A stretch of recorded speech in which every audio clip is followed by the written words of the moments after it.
તો ગુજરાતના લોકો સાવધાન થઈ જજો, કારણ કે ગુજરાતમાં આશનાનો ખતરો મંડરાઈ રહ્યો છે। ગુજરાતમાં આવી રહ્યું છે આશના વાવાઝોડું। ગુજરાત પર બેવડી આફતની ચિંતા મંડરાઈ રહી છે। મેઘતાંડવ બાદ હવે વાવાઝોડાનો ખતરો છે। ગુજરાત પરથી પસાર થયેલી સિસ્ટમ વાવાઝોડું બનશે। જમીન પર ડીપ ડિપ્રેશનમાં ફેરવાશે વાવાઝોડું। હવામાન વિભાગે પણ સંભવિત વાવાઝોડાનું એલર્ટ આપ્યું છે। ગુજરાતમાં વાવાઝોડું તબાહી મચાવી શકે છે।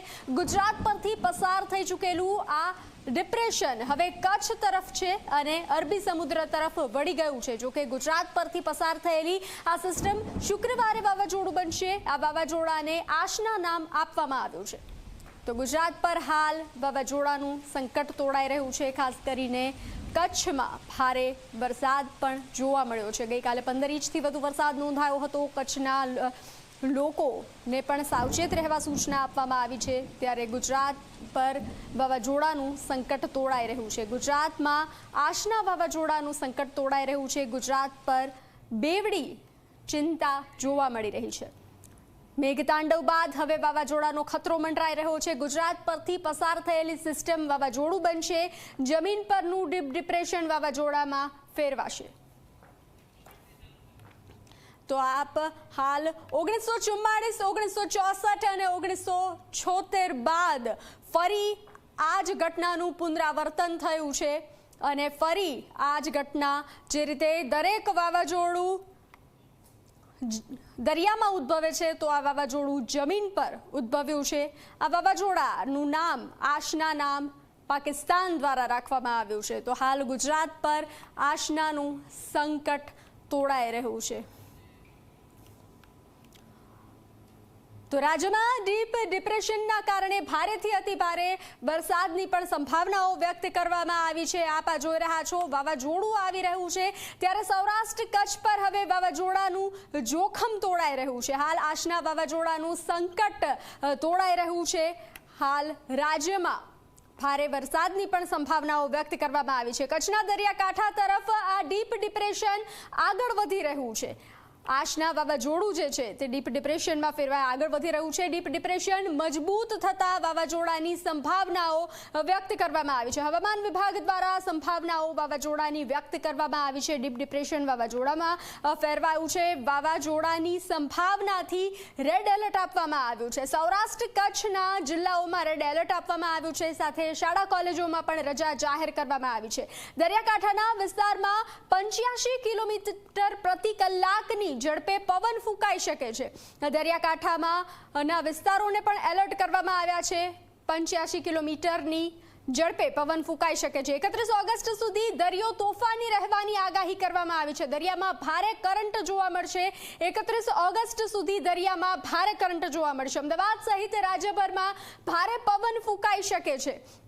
તો જે વાવાઝોડાની અસર જે છે તે પૂરા રાજ્યમાં જોવા મળશે ત્યારે અમદાવાદ સહિત રાજ્યભરમાં ભારે પવન ફૂંકાવાની શક્યતાઓ વ્યક્ત કરવામાં આવી છે। જામનગર, પોરબંદર, દ્વારકા, કચ્છમાં ભારેથી અતિ ભારે વરસાદ રહી શકે છે। દરિયાકાંઠાના જિલ્લાઓને એલર્ટ કરવામાં આવ્યા છે। શાળા કોલેજોમાં રજા જાહેર કરવામાં આવી છે।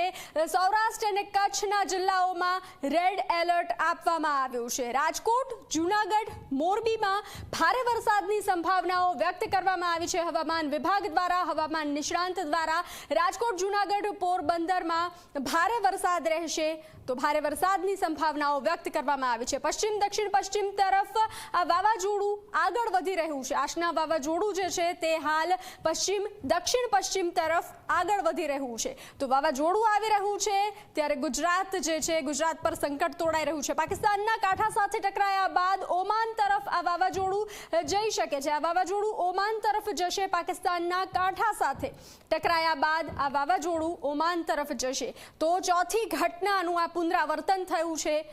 વાવાઝોડાની અસર 3 દિવસ સુધી રહેવાની શક્યતાઓ વ્યક્ત કરવામાં આવી છે। રાજ્યમાં વાવાઝોડાની જે અસર છે તે 3 દિવસ સુધી રહેશે તો એલર્ટ કરવામાં આવ્યા છે। અનેક જિલ્લાઓમાં રેડ એલર્ટ આપવામાં આવ્યું છે। વાવાઝોડાની અસરના કારણે અમદાવાદના જિલ્લામાં પણ ભારે પવન ફૂંકાવાની શક્યતાઓ વ્યક્ત કરવામાં આવી છે। ત્યારે દરિયાકાંઠાના જિલ્લા જિલ્લાઓ દરિયાકાંઠાના વિસ્તારોને પણ એલર્ટ આપવામાં આવ્યું છે. તો હાલ વાવાઝોડાની અસર 3 દિવસ સુધી જોવા મળી શકે છે. 1944, 1964 અને 1976 બાદ ફરી 48 વર્ષ પછી ફરી આ ઘટનાનું પુનરાવર્તન જોવા મળ્યું છે અને ફરી આ વાવાઝોડું જે છે તે જમીન પર ઉદ્ભવ્યું છે. દરેક વાવાઝોડું દરિયામાં ઉદ્ભવે છે, આ વાવાઝોડું જમીન પર ઉદ્ભવ્યું છે, તો ફરી આ ઘટનાનું પુનરાવર્તન જોવા મળ્યું છે. તો હાલ આશના વાવાઝોડાનું સંકટ ગુજરાત પર તોડાઈ રહ્યું છે.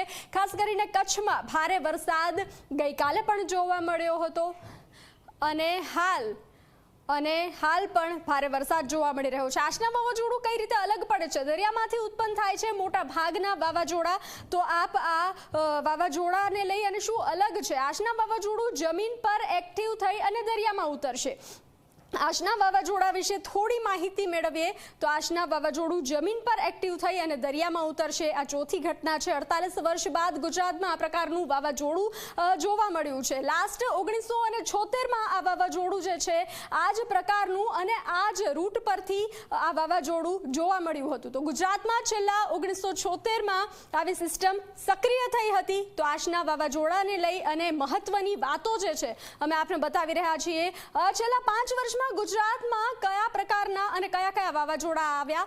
વાયુ જે 2019 જૂનમાં વાયુ વાવાઝોડું આવ્યું હતું તેણે પણ તબાહીના દ્રશ્યો મચાવ્યા હતા. તો ઓક્ટોબર 2019માં આ વાવાઝોડું આવ્યું હતું, તો ગુજરાતમાં તેણે પણ તબાહીના દ્રશ્યો મચાવ્યા હતા. છેલ્લા 5 વર્ષમાં ગુજરાતમાં કયા વાવાઝોડા આવ્યા તેને લઈને વાત. તાવતે 17 મે 2021માં તાવતે વાવાઝોડું આવ્યું હતું, તો તબાહીના દ્રશ્યો ત્યારે પણ સામે આવ્યા હતા. એક બાદ એક જે છે તે વાવાઝોડા 5 વર્ષમાં. બિપોરજોય 15 જૂન 2023ના રોજ બિપોરજોય વાવાઝોડું આવ્યું હતું અને ગુજરાતમાં ભારે વરસાદ જોવા મળ્યો હતો.